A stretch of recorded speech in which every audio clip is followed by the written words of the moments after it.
One of the most beautiful, crazy skate parks we've ever seen in the entire world is at risk of being closed right now. Watch this video and find out how you can support them. Let's keep these guys alive.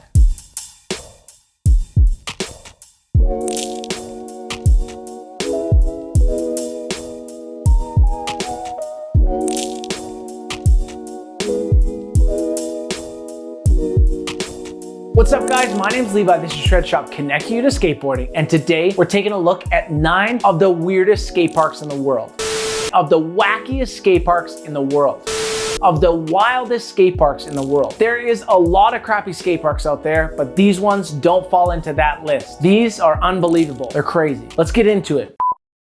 Imagine a skate park with no rules, no laws, no police, no government. Actually, it sounds like every skate park. But for this skate park, it's actually the truth. Wonderland is an indoor bowl built in Christiania, Denmark. The crazy thing about this bowl is that Christiania, where it's located, is actually its own independent nation located within Copenhagen, Denmark. It is technically an anarchist commune, and it's been that way since the 1970s. Christiania was started by squatters in the 1970s. A crazy thing is that you can buy illegal drugs and weed there even though they're not legal in Denmark. Over the years, it's been plagued by different drug and gang problems, and it's almost been shut down so many times because of deaths. The Wonderland Bowl was built in 1998 by Alice Skate Shop and a group of their friends. Alice Shop is located in Christiania, and if you're in Copenhagen, it's definitely worth a visit. There's only one law in Wonderland: no Mongo and no mall grabs.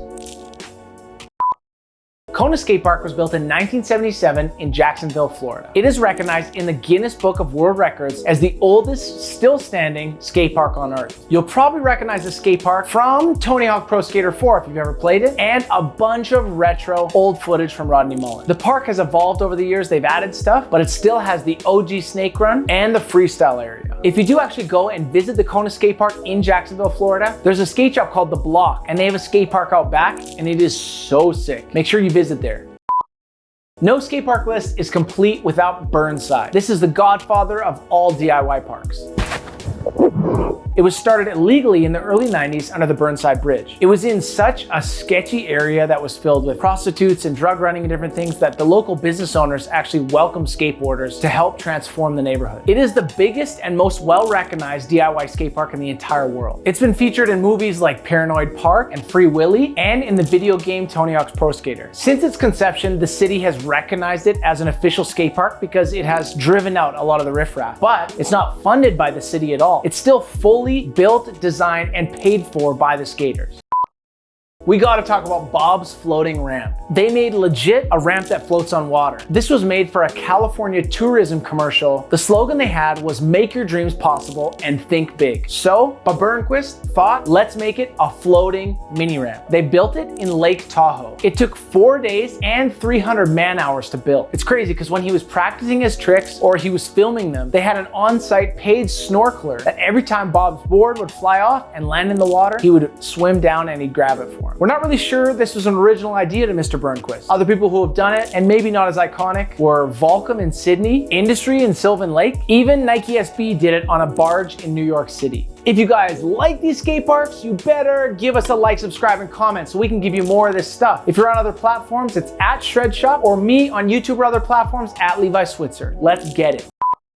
Let's talk some big ones. WangZhao Skate Park, coming in at 182,000 square feet. It's the biggest skate park in the world, and it's located in GuangZhou, China. That means it's over the size of 3 football fields worth of concrete. And there's still no flat bar, probably. It's located in the center of the university district, which has 10 universities surrounding it with over 160,000 students. When we watch footage of the skate park, it's a series of massive bowls and a half-decent street section. We want to see some real footy there from some pros. Let's get a big tour out there. Let's bring Pedro Barros, Curran Caples, Lizzie Armanto, Keegan Palmer. Bring out all the bowl skaters. Let's see some hammers. It's worth noting that there isn't any massive skaters that are coming out of China right now, but with resources like this, maybe over the next 5 to 8 years, we're going to see some of the gnarliest transition in street skaters. Let's take a look at the House of Vans skate park in London. If you're near London and you go beneath the Waterloo station underground, you'll find an amazing skate park built by Vans. It's all in underground subway tunnels. It's the only indoor skate park in London, saving you from the rain. And there's also shows and movie premieres there. If you've seen in our other videos, we've mentioned that Vans went from Warped Tour to House of Vans concepts, and this is a permanent House of Vans concept. The park is a 3,000 square meter park built below the Waterloo station. It has bowls, mini ramps, street section. It also has art galleries, a cafe, a movie theater, and bars. It's truly one of the most unique looking skate parks in the entire world. And it's also a huge testament to everything that Vans does for skateboarding.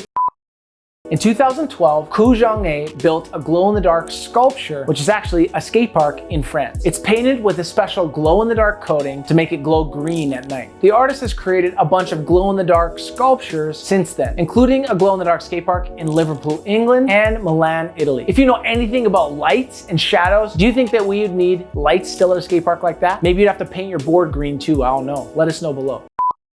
This one's crazy. Mountain Dew built an entire skate park that looked like a pinball machine. It was full of sensors and different colors and lights and sounds. When you rolled over parts of the skate park, different lights and sounds would pop off at you. The park took 17 days to build and cost over $500,000. They held a number of different skateboard competitions there that added a whole different dimension of ways to earn points and get further up. I wonder how many points you'd get for sacking in the middle of your run.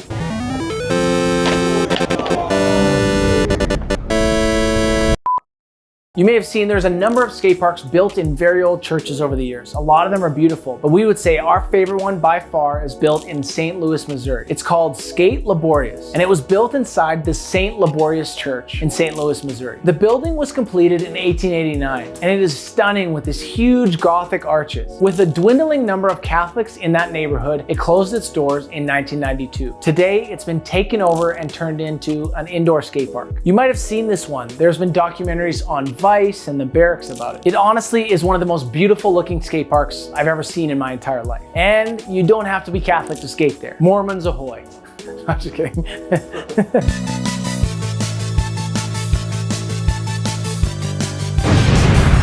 Let's all coexist. At the moment, the building is failing to meet the city's building codes, so they're at risk of having to close it. They have to raise over $500,000 just to do the updates to bring the building up to code to keep it safe. They have a mini doc and a GoFundMe that will link below. Check it out. It's a really important piece of the community because it brings together skateboarders and artists and at-risk youth. And it's a safe place for all races, creeds, and beliefs to gather, skate, and create. Guys, these were all weird and wild skate parks. Let us know below which one was the craziest and if we missed any. Thank you guys so much for watching. I'm Levi, this is Shred Shop, connecting you to skateboarding. And you just watched 9 of the craziest, weirdest, and wild skate parks in the world. Stay tuned for Comment of the Week.